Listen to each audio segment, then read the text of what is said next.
गुरु प्यारी साध संगत जी, प्रेम भरी राधा स्वामी जी। संगत जी, आज बाबा जी बड़ी मौज में बैठे हुए थे। संगत को खूब हंसाया और बीबियों के लिए भी उन्होंने कुछ अलग अंदाज में फरमाया कि सारा दिन शीशे के आगे खड़ी रहती हैं। बड़े सोहने अंदाज में उन्होंने अपनी आवाज़ चेंज करते हुए कहा और बाबा जी संगत के साथ बड़े ही अच्छे मूड में बैठे हुए थे जी। हम आपको पूरी जानकारी देंगे। आप जी से विनती है, वीडियो के अंत तक बने रहिएगा जी। हुजूर जी भी मंद मंद मुस्कुरा रहे थे। ये सवाल जवाब कुछ अलग ही थे। आप पूरे सवाल जवाब जरूर सुनिएगा, एकदम अलग सवाल जवाब हैं। आपको खुद को वीडियो को छोड़ने की इच्छा नहीं होगी जी। आज 15 मिनट पहले ही स्टेज पर विराजमान हो गए थे जी और शब्द चल रहा था, संता दे कारज आप खिलोया, और दूसरा शब्द था अंधले की टेक। आप सब जानते ही हैं, ये सारे शब्द अक्सर पंडाल में पढ़े जाते हैं जी। बहन ने आकर कहा, बाबा जी भजन सिमरन पर बैठा नहीं जाता है। बाबा जी ने कहा, बेटा कोशिश करो, सब हो जाता है, आप अपनी तरफ से मेहनत करो। ने फिर सवाल किया, बाबा जी परमात्मा ने सृष्टि बनाई तो सबको विछोड़ा क्यों दे दिया? हम यहाँ आके अपने मालिक से बिछड़ गए। जी ने कहा, बेटा ये सब समझाने की बातें हैं। जब हम बच्चों को बाहर भेजते हैं पढ़ने के वास्ते, बच्चे माँ बाप को भूल जाते हैं। हम भी अपने परमात्मा को भूले बैठे हैं। कहने लगी, बाबा जी यहाँ कोई भी सुखी नहीं है। बाबा जी ने कहा, बेटा नानक दुखिया सब संसार, सो सुखिया जो नाम आधार। हमको मालिक ने जिस काम के लिए भेजा है हम वो काम करते नहीं हैं, उल्टे कामों में फंसे पड़े हैं। कहने लगी, रब ही तो कर्म करवाता है। बाबा जी ने कहा, बेटा वो मालिक कर्म नहीं करवाता, वो हमारे कर्मों के हिसाब से उसी जगह भेजता है जहाँ हमारे कर्म जुड़े हुए हैं। फिर वो कहने लगी, बाबा जी गलत काम करना आसान हो जाता है।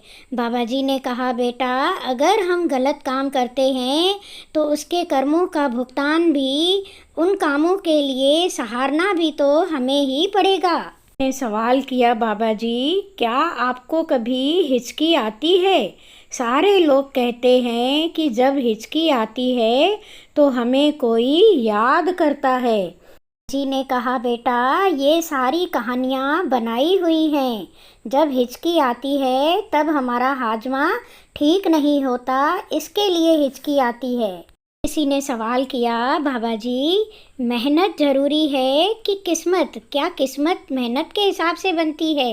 बाबा जी ने कहा, बेटा दोनों, मेहनत भी करनी है और उसी के हिसाब से हमारी किस्मत बनती है। हम मेहनत करेंगे तभी हमें किसी की कदर होगी। फिर किसी ने सवाल किया, बाबा जी, किसी ने कहा, बाबा जी कोई गाइड करने वाला भी ज़रूरी होता है। बाबा जी ने कहा, तेरे को इस छोटी उम्र में कौन सा गाइडेंस चाहिए? माँ बाप हमारे साथ होते हैं। फिर किसी ने सवाल किया, बाबा जी आप मुझे अंत वेले ज़रूर लेने आना, क्योंकि मुझे आपका ही सहारा है। फिर वो कहने लगी, बाबा जी चाहे आप मुझे मार लो, कूट लो, पिटाई कर लो, लेकिन दोबारा जन्म नहीं देना। बाबा जी ने कहा, बेटा आप भजन सिमरन करो, मालिक अपने आप दया करेगा। वो मालिक तो सभी को लेने आते हैं, पहचान की ज़रूरत होती है। अगर हमने मालिक के साथ जीते जी रिश्ता बनाया तो हम मालिक को पहचान सकेंगे, नहीं तो सोचेंगे ये कौन आया है। फिर किसी ने सवाल किया, बाबा जी आपके दर्शन करते हैं तो हमें बहुत अच्छा लगता है। बाबा जी ने कहा, बेटा दर्शन तो अंदर करना है, बाहर तो सिर्फ देखना होता है। वो कहने लगी, बाबा जी अंदर दर्शन आप देना, भजन सिमरन भी आप करवाना। बाबा जी कहते सब मैं करना है, तुसी कुछ नहीं करना। फिर किसी ने कहा बाबा जी मेरा कोई सवाल नहीं है, आप मुझे अपनी शरण में रखना। राधा स्वामी। बाबा जी कहते राधा स्वामी। फिर वो चला गया। फिर किसी ने कहा बाबा जी आप हमें ब्यास बुलाते हो और हमें आपसे मिलने की तलब होती है, क्या आपको भी हमसे मिलने की तलब होती है? बाबा जी ने कहा अगर मुझे एक्साइटमेंट हो गया तुमसे मिलने का तो यहाँ तबाही मच जाएगी, इसलिए बाबे को शांत रहने दो। में बहुत गहराई छिपी हुई है। जो गुरमुख होते हैं वो गहराई वाली बातें करते हैं और उनकी समझने वाली बातें भी कोई गुरमुख ही समझ सकता है। सद्गुरु की बातें सद्गुरु ही जाने। एक लड़की ने कहा बाबा जी क्या नामदान की उम्र 18 वर्ष हो गई है, हुजूर ने ऐसा किया है क्या? तो बाबा जी कहते हैं ये तो हुजूर से पूछो। बाबा जी ने हुजूर की तरफ इशारा करते हुए पूछा क्या तूने नामदान की उम्र 18 कर दी है? हुजूर कहते नहीं, मैं तो 22 से 30 करन लगा, पर लेकिन अभी 22 ही है। कहने लगी नहीं बाबा जी ऐसा नहीं करो। तो फिर बाबा जी हंसने लगे और सारी संगत खूब ठहाके मारकर हंसी। फिर एक बहन ने सवाल किया बाबा जी जब हम सेवा पर आते हैं तो सेवादार कहते हैं कि तुम जीन्स नहीं पहन के आया करो, सूट पहन के आया करो, क्या बाबा जी उनका ध्यान हमारे कपड़ों की तरफ रहता है? बाबा जी कहने लगे नहीं बेटा ऐसी बात नहीं है, सूट ढीला ढाला रहता है, हमें सेवा करने में आसानी होती है। बाबा जी ने कहा नहीं बेटा ऐसा नहीं होता है, यहाँ हम फैशन करने नहीं आते हैं, हम सेवा करने आते हैं। फिर बाबा जी ने कहा सरदार बहादुर जी महाराज फरमाया करते थे कि यहाँ नुआ बनकर ना आओ, धिया बनकर आओ। फिर वो कहने लगी बाबा जी मेरी छोटी बुआ के ऊपर दया करना। बाबा जी कहने लगे सिर्फ छोटी बुआ के ऊपर? फिर बाबा जी भी हंसे और सारी संगत खिलखिला कर हंस पड़ी। फिर एक लड़का कहने लगा बाबा जी क्या मैं अपने पिता सरीका बन सकता हूँ? बाबा जी ने कहा बिल्कुल बन सकते हो बेटा। कहने लगा बाबा जी मेरे से गलतियाँ बहुत होती हैं।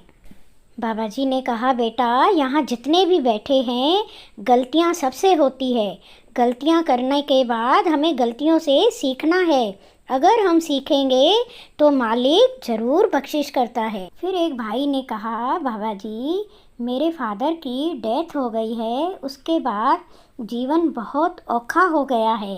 बाबा जी ने कहा बेटा आना जाना उस मालिक के हाथ में है, जब हम जन्म लेते हैं तब ही निश्चित हो जाता है कि हमें कब वापस जाना है, ये तो मालिक के हाथ में है। बेटा हमने यहाँ रह के क्या पाया है, हमें तो खुश होना चाहिए कि वो मालिक के निज घर वापस चले गए। किसी ने कहा बाबा जी हमने सुना है कि आपको सब कुछ पता होता है। बाबा जी ने कहा बेटा अगर इस बात पर कोई विश्वास कर ले ना तो यहाँ कोई खड़ा होके सवाल नहीं पूछेगा। सारे पंडाल में सन्नाटा छा गया। कहने लगी बाबा जी जिंदगी निकालने में बहुत दिक्कतें आती है। बाबा जी ने कहा बेटा ये एक किताब है, एक एक पन्ना हौली हौली करके हम चलेंगे, यानी ज़िंदगी को हम समझने लगेंगे तो फिर हमें दिक्कतें नहीं आती है। फिर किसी ने कहा बाबा जी मेरी उम्र 20 साल है, मैं नामदान के लिए लगा था तो उन्होंने मुझे निकाल दिया। बाबा जी ने कहा बेटा 22 साल में हम थोड़े मेच्योर्ड हो जाते हैं, फिर ही हमें नाम लेना चाहिए। बाबा जी ने कहा बेटा उन्होंने आपको मना नहीं किया है, उन्होंने आपसे विनती की है कि अभी थोड़ा टाइम रुक जाओ। फिर एक लड़की ने कहा बाबा जी मेरी बहन ब्लाइंड है, वो नामदान लेने के लिए गई, उसने सारी शर्तें पूरी करी हुई है, बहुत सारी किताबें भी पढ़ी है, उसको सारा कुछ पता है, लेकिन वहाँ पे सेवादारों ने उससे पूछा क्या आपने कभी बाहर से बाबा जी के दर्शन किए हैं? तो उसने बोला नहीं, तो उसे नामदान की पर्ची नहीं मिली। बाबा जी ने कहा बेटा प्रेम और भावना की बात होती है, उसके दरबार में किसी चीज़ की कमी नहीं होती। बाबा जी ने कहा, बेटा ये भी हमारे लिए एक इम्तिहान है। हमें तो मालिक से प्रेम करना है और अपनी तरफ से कोशिश करते रहना है। बाबा जी ने कहा, बेटा हमें विश्वास बनाए रखना है और प्रेम रखना है, कभी न कभी तो बख्शिश होएगी। फिर किसी ने सवाल किया, बाबा जी हम अपनी तरफ से पूरी जिम्मेदारी निभाते हैं, फिर हमारे साथ गलत क्यों होता है? बाबा जी ने कहा, बेटा हमें अपनी जिम्मेदारी निभानी है, किसी और की तरफ नहीं उंगली उठानी है। हमें तो अपनी सोच बदलनी है, किसी दूसरे की सोच को नहीं बदलना है। बाबा जी ने कहा, बेटा हमें तो ये ध्यान रखना है कि हम मालिक की नज़रों में नीचे ना गिरें और मालिक की दया हम पर हमेशा बनी रहे। हम दुनिया को कभी खुश नहीं कर सकते हैं। फिर एक लड़की ने कहा, बाबा जी जब लड़कियों की शादी होती है तो लड़कियों को घर क्यों छोड़ना पड़ता है? बाबा जी ने कहा, बेटा आगे चल के यही होना है कि लड़के अपना घर छोड़कर आएंगे, लड़कियों को घर छोड़ने की ज़रूरत नहीं पड़ेगी। लड़कियां तो ताकतवर बनेंगी, लड़के निकम्मे हैं, उन्हें ही अपना घर छोड़कर लड़कियों के घर जाना पड़ेगा। आने वाले टाइम में यही होने वाला है। जो लड़के हैं ना वो ही डोली पर बैठकर जाएंगे। सारी संगत खिलखिला कर हंस पड़ी।